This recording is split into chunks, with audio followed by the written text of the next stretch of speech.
Feliz tarde para todos, hoy 12 de marzo les habla Javier Andrés Alzate desde Bursátil con toda la información bursátil y financiera para la jornada del día de hoy. Empecemos el mercado accionario colombiano, el Colcap mueve 183.976.000 millones de pesos, cerrando en 1.533,35 unidades, una variación positiva del 0.50%.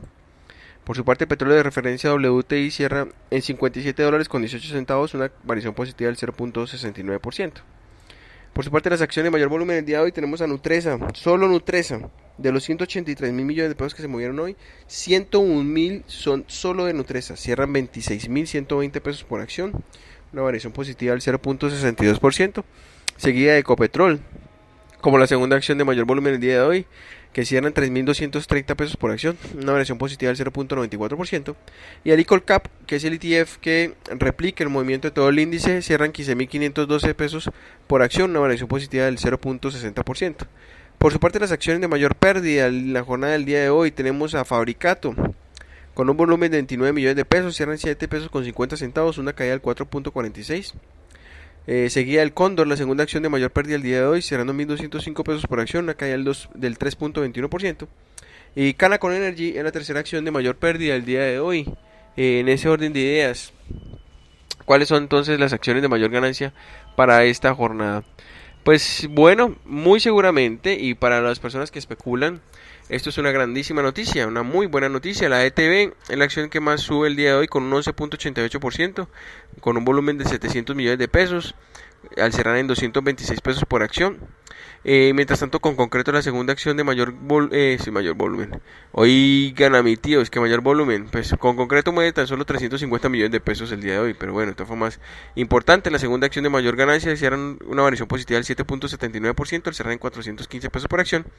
Y Preferencial Avianca, la tercera acción de mayor ganancia el día de hoy, al cerrar en 1855 con una variación positiva del 3.06, es decir que acciones de muchísimo riesgo cierran hoy con una altísima variación positiva, y eso hace que sea el mejor de los mundos para los amigos de la especulación, específicamente los inversionistas más bien pequeños, ¿sí? Que les gusta especular en estos activos.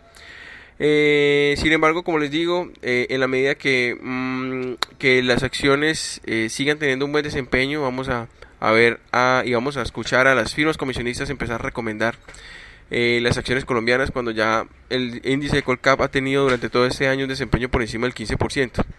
Es un tema que se ha debatido muchísimo, en las redes sociales se ha debatido muchísimo entre analistas independientes, con los gerentes de investigaciones económicas o con los gerentes o las cabezas visibles, por así decirlo, de las firmas comisionistas de bolsa que tengan presencia en las redes sociales.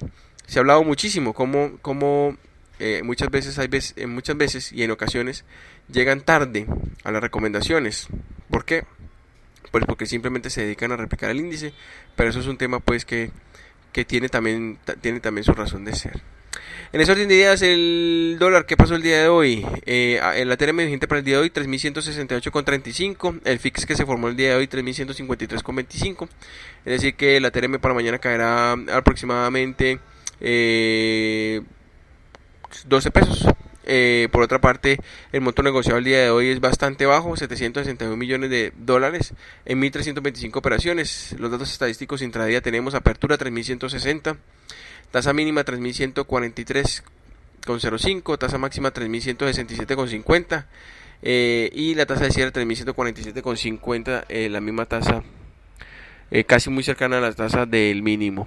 En ese orden de ideas, ¿qué se puede decir entonces en torno a esto? Pues creo que tenemos, seguimos manteniendo un mismo rango, lo hemos estado hablando, los niveles se han cumplido, y pues vamos a seguir trabajando en nuestros informes diarios para entregarles a ustedes toda la información en torno a lo que pase con el dólar. Por su parte, el informe de Bloomberg de cierre, que nos dice: el peso colombiano fue la divisa. El peso colombiano fue la divisa de mejor desempeño entre las 24 monedas emergentes monitoreadas por Bloomberg, frenando racha roja en 5 días tras repuntar el 1% versus el dólar. El Bloomberg dólar Spot Index cedió terreno por tercera sesión consecutiva tras el inesperado enfriamiento de la inflación núcleo de Estados Unidos en febrero, que ayudó a corroborar las expectativas de que la Fed mantendrá tasas estables durante más tiempo. Los rendimientos de los tesoros a 10 años cae 4 puntos básicos a 2,60%, mínimos desde hace 3 años, mínimo desde el 3 de enero.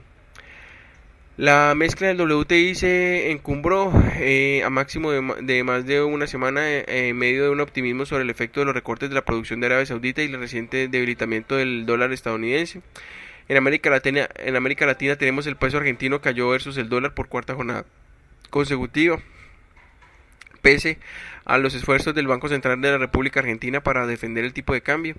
El ente emisor ha vendido este mes el equivalente a 4.600 millones de dólares en deuda neta a corto plazo, estelarizando 13.5% de la base monetaria del país. El peso mexicano se apreció por tercer día tras modesto aumento de reservas internacionales y luego que el secretario de Hacienda de México anunciara que el gobierno planea medidas adicionales para apoyar a la petrolera estatal Pemex.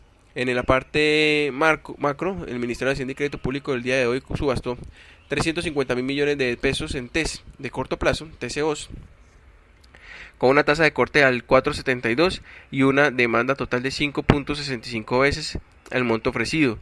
Miren, por ejemplo, esta tasa del 4.72 y los 20 se están negociándose al 4.75, o sea, es un absurdo. Es preferible tener TCOs en el portafolio, que estamos hablando con vencimiento de diciembre de este año, que tener julio del 20 a la misma tasa, 4.75. Me parece a mí que, vuelvo indico que la verdad es que ya hay ciertas, pues en términos de duración creo que es mejor más corta duración en caso tal de dependiendo pues obviamente de la estrategia de cada administrador de fondos.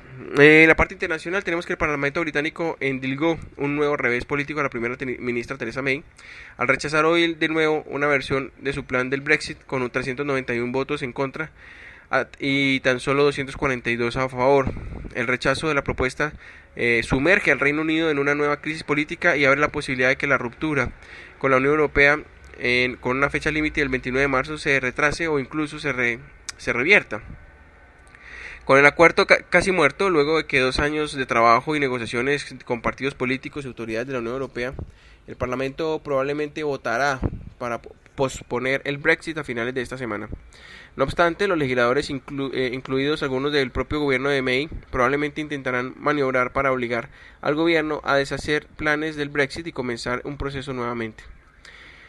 La inflación en Brasil superó en febrero la mayoría de las expectativas de los economistas, aunque se mantuvo cómodamente por debajo del objetivo del Banco Central de Brasil, justo cuando un nuevo presidente del ente emisor toma las riendas de la política monetaria. El índice IPCA apuntó a un 0.43% versus enero, por encima de todos de todos menos una de las estimaciones que están 39 analistas encuestados por Bloomberg. La inflación de 12 meses se aceleró a 3.89%, por debajo del objetivo del 4.25% para este año. Para esta pendiente en Colombia tenemos el próximo marzo 14, producción industrial y ventas minoristas. En la parte internacional mañana tenemos una batería de datos en publicaciones de datos internacionales. A las 7 de la mañana Estados Unidos solicitudes de hipotecas MBA a marzo 8, sin estimación, anterior menos 2.5%. A las 8:30 de la mañana en Estados Unidos IPP de demanda final febrero, mes a mes, estimado 0.2, anterior menos 0.1.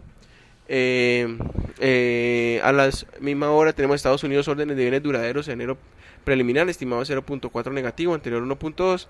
A las 10 de la mañana Estados Unidos gastos construcción enero mes a mes, estimado 0.5, anterior menos 0.6. A las 10:30 de la mañana en Estados Unidos inventarios de crudo de petróleo marzo 8, se estiman más 3 millones de barriles, anterior más 7.07 millones de barriles. No hay agenda de miembros FED y en marzo 14 tenemos Japón, decisión de tasas. El comentario del día de hoy lo tenemos por el lado de Itaú, comisionista de bolsa, que comenta que desacople de TES versus comportamiento del peso colombiano tendría incidencia sobre el posible corrección de la curva de deuda pública local. Aún así, no hay razones de peso que permitan estimar un movimiento importante al alza de los rendimientos de TES. Estrategas liderados por Andrés Piedradita escriben en el informe. El mercado sigue disminuyendo su exposición de papeles indexados a IPC y VR tras el reciente dato de inflación, que eliminó los riesgos de aumento desproporcionados sobre el indicador en el corto plazo. La inflación implícita sugieren siguieron, perdón, cediendo terreno atribuido principalmente al rally presentado como en la curva de los test tasa fija, en concentración, en contraste, perdón, a la curva de TSVR más estable. Por tal razón, no esperamos importantes previsiones al alza de la curva de test denominados en pesos, ni aumentos en las tasas reales de los TSVR. Sin embargo, una de las cosas que yo les puedo decir a ustedes acá es que hemos estado analizando y hemos estado mencionando que pues definitivamente es absurdo en estos niveles tener test. Sin embargo, ¿para quienes sí es muy importante estos niveles? Pues muy seguramente para los fondos fiduciarios, los fondos de inversión colectiva y todo lo que tiene que ver con las fiduciarias. Esos son uno. Y dos, para los inversionistas extranjeros sobre todo. ¿Por qué? Pues porque simplemente al haber la posibilidad que la Reserva Federal de los Estados Unidos literalmente no mueva tasas este año, pues les da un carry trade muy interesante sobre los test colombianos, me refiero. Y al parecer simplemente al hacer la operación, pues no sé si estén haciendo coberturas o no, pero el tema es que esa información no la tenemos, pero de todas formas creo que para el internacional sigue siendo muy interesante. Con todo y eso, pues el tipo de cambio ha subido, ¿no? Bueno, muy bien. Tenemos el ranking de los bancos con mayores ganancias en enero del 2019. Tenemos el Banco Bogotá, seguido del Banco Popular. Pero un segundo, por favor. Entonces, los mayores de utilidad de sistema financiero tenemos a Banco Bogotá y Bancolombia, son los dos primeros. En enero de 2019 el Banco Bogotá reportó ganancias por 242 mil millones de pesos, creciendo un 43% y superando los 235 mil millones de Bancolombia. Esos son los dos bancos más importantes en utilidades. Por otra parte, las acciones de mayor yield tenemos a Mineros, Ecopetrol y Corficolombiana, seguida Promigas y Grupo de Energía de Bogotá. Hasta allí un yield del 6.4. Mineros 8.1 y Grupo de Energía Bogotá 6.4 según datos de Valora Analytics. Por otra parte tenemos, esto yo no voy a tocar el tema de Hidrotango. Fitch le advierte a Argentina que sobre posible rebaja calificación. El transporte aéreo de pasajeros de Avianca creció un 2.2%. Bueno, hay que seguir revisando bien esa información. Mantiene el pronóstico de Producto Interno Bruto de Colombia para el 2019, baja la expectativa de tasas de interés. BTG Pactual contempló acuerdo con... esto es un premio. Los temores del comercio mundial son exagerados, las importaciones y las exportaciones siguen creciendo. El precio del café en la bolsa de Nueva York se desploma a su peor nivel desde hace 3 años. ¿Saben cuál es la razón? Una cosecha súper importante de Brasil, que hace que los precios el precio del café literalmente caiga a niveles de 2006. Bueno, ese es un dato no tan chévere para los caficultores en Colombia. ANIF cree que el crecimiento potencial de Colombia no podría llegar al 4%. En el caso particular, lo que dice es que la fragilidad en sus correctivos de los llamados déficits gemelos, advirtió un informe de la ANIF. Colombia está mostrando fragilidad en sus déficits gemelos. En el caso particular, en la balanza de pagos, dijo que el problema es que la posible reversión en los flujos de capital hacia mundos desarrollados hará más difícil su financiamiento durante el 2019-2020. Eso es cierto. Pero bueno, hay que ver cómo sigue evolucionando el tema. Bueno, yo creería que... y por último, codirector Zárate del Banco de la República ve coherente la visión del mercado sobre tasas estables. Esto es un tema que yo creo que ya se los he dicho a ustedes durante varias semanas atrás y desde mucho tiempo atrás, en donde yo pronostico que el Banco de la República no va a mover tasas en el 2019, no las va a mover. Y ese es mi pronóstico, mi posición personal. Ya que Casa de Bolsa diga que suben 50 básicos, ya pues yo respeto mucho, o los otros analistas que piensen en algún otro tipo de información frente al tema. Sin embargo, la noticia completa se la compartí a todos nuestros grupos, tanto de Telegram como de WhatsApp, y ahí está toda la información en torno a lo que dijo el señor Zárate en el día de hoy. Bueno, muy bien, chicos, se nos acabó el tiempo. Ahorita más ratico entonces voy a hacer lo de la rifa y les estaré contando quién ganó el libro y quién es el ganador de la gorra, para ya darle cierre a nuestro concurso nuestro concurso mensual. Bueno, les deseo a todos un feliz resto de tarde, que estén muy bien, hasta luego.